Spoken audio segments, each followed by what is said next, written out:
Sugeng siang, kula Siska Nur Ana saking SD Negeri Pakintelan kalih. Kula badhe maos geguritan piweling dening Sri Sulasmi. Bumi iki duwekmu, warisan pusaka saka leluhur. Kene yo kowe mung kami tenggengen, kesemsem marang kaendahan kowe. Garapen enggal garapen lan rumaten.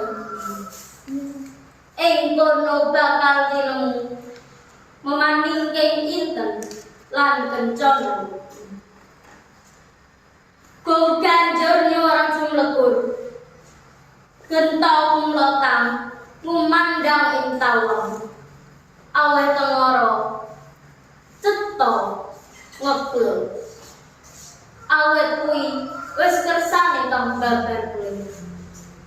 Kabeh kudu sirna gempang. Sekabehing pepalang mengendang banjir bandang. Lan gergamane trah kusumo satya. Bakal dadi uger-ugering trah gumelar. Cukup semanten, matur suwun. Wassalamualaikum warahmatullahi wabarakatuh.